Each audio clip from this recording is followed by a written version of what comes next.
Mais il y a des gens, même quand tu parles de crypto-monnaie, ils sont là, ils ne savent même pas de quoi il s'agit. Tu leur parles de blockchain, ils ne connaissent pas qu'est-ce que c'est que la blockchain, qu'est-ce que c'est que les crypto-monnaies, le bitcoin c'est quoi. Ça dort, ça regarde des feuilletons, pendant que le monde est en train de prendre une tournure si intéressante que les attardés mentaux, ceux qui ne vont pas s'actualiser, risquent vraiment de se suicider comme lors de la dépression aux États-Unis, les crises de 1929 et tout. Il y a des gens qui ont sauté du temps à concevoir l'homme que les pauvres iront directement en enfer. Non, je ne vous mens pas. Si c'était pour que tu viennes devenir pauvre, Dieu pourrait te faire de toi un âne. Des années d'expérience, jonchées de challenges, de chutes, d'apprentissage, avec au bout du parcours la consécration, compilée dans un livre de 124 pages, retraçant l'intégralité de la vie du Camerounais Émile Parfait Sim, qui en 2015 était encore enseignant d'informatique au Cameroun avec un salaire de 50 000 francs CFA et qui se retrouve 6 ans plus tard millionnaire grâce à la crypto-monnaie. Les clés de son succès, il le partage dans ce livre inspirateur dédicacé à Bangui, la capitale centrafricaine.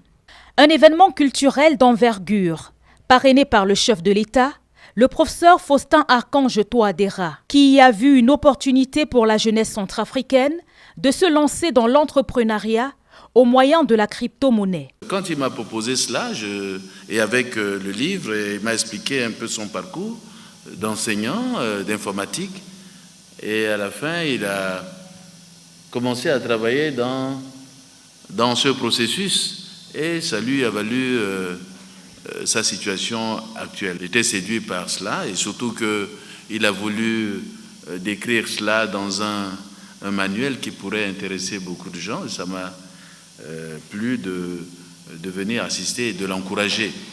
Et donc c'est un exemple. Pour le professeur Faustin Archange Touadéra, ce projet novateur constitue un levier de développement pour son pays, mais pas que, pour la sous-région aussi et l'Afrique en général. Pour réussir, il faut de l'audace. Et je trouve que M. Sim est audacieux et courageux. Et donc, c'est pour moi donc tout simplement l'occasion de le féliciter et de dire à notre jeunesse de parcourir ces livres. Et puis, ça peut ouvrir des horizons et avoir des idées. Peut-être pas forcément dans la crypto-monnaie, mais dans d'autres choses, dans un axe qui pourrait les aider à sortir. J'ai écouté, vous avez fait beaucoup d'engagements ici. Ces engagements, si ça devait avoir lieu, c'est une bonne chose et vraiment, merci beaucoup. La crypto-monnaie, une vision désormais contenue dans un livre pour les générations actuelles et futures. L'ouvrage est présenté comme un trésor qui n'est pas caché. J'ai décidé de relater ma vie sur les 10 dernières années dans un livre. Parce que dans le livre, on est sûr qu'on pourra retrouver ces écrits pendant 10, 15, 20, 50 ans. Pourquoi pas pendant 100 ans. Aujourd'hui, pour arriver là où je suis, j'ai beaucoup lu. Des auteurs, des personnes qui ont réussi. C'est une monnaie virtuelle basée donc sur Internet qui s'envoie de portable à portable, d'ordinateur à ordinateur, de portable à ordinateur ou vice-versa. Mais tout ceci en toute sécurité, en toute liberté et en toute transparence. Avec cette monnaie, on ne peut jamais plus parler du racisme monétaire dans lequel le monde a végété, notamment les pays qu'on appelle les pays du tiers-monde. Aucun pays n'est du tiers-monde. C'est un concept, comme l'a dit Thomas Sankara, inventé par les oligarques du monde pour prendre d'assaut et asservir le reste de l'humanité. À la manière de Thomas Sankara, je dis ceci. L'Afrique appartient aux Africains.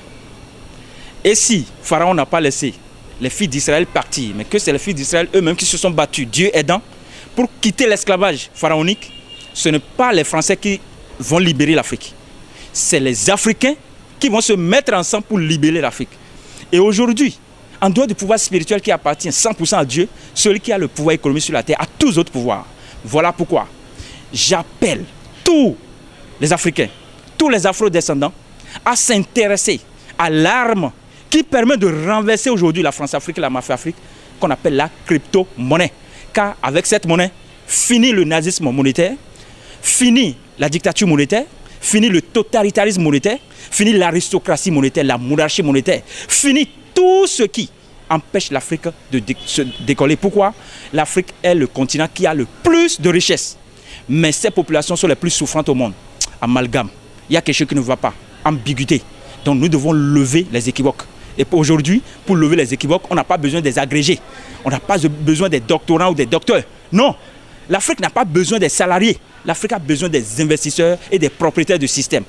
Ensemble, engageons-nous dans la crypto-monnaie et mettons des systèmes en place pour que l'Afrique soit sauvée de cette oligarchie qui, pendant des années, à partir de l'esclavage, la traite transatlantique ou bien la traite négrière, le commerce triangulaire, a foutu le bordel dans le continent africain. Merci, monsieur le journaliste. Je suis très ravi de vous recevoir et je suis même très ému de lancer cet appel parce que je sais que beaucoup sont déjà dedans avec moi. Et à travers l'ONG Libérons l'Afrique que j'ai l'honneur de diriger, nous disons main dans la main, mettons barrière à tout ce qui empêche l'Afrique d'évoluer. Nous n'avons pas besoin des monétaristes rudimentaires. Nous n'avons pas besoin des banquiers archaïques. Nous avons besoin des néo-banquiers. Et c'est entre vous et moi que nous allons trouver ces néo-banquiers. Car les autres ne sont pas là pour le ventre du peuple, mais pour leur propre ventre. Le ventre de l'Afrique, vous et moi, nous allons le construire. Si les Africains comprenaient, alphabète ou non-alphabète, que la crypto-monnaie est venue pour mettre fin au racisme monétaire, la tendance 1 euro égale 655 francs CFA, qui permet à la France-Afrique et la mafia-Afrique de piller les ressources de l'Afrique à travers l'élite africaine. Fils et filles, sœurs, confrères et consoeurs des Africains, ok? Je dis bien, nous allons être sauvés de la domination étrangère du point de vue économique tout de moins.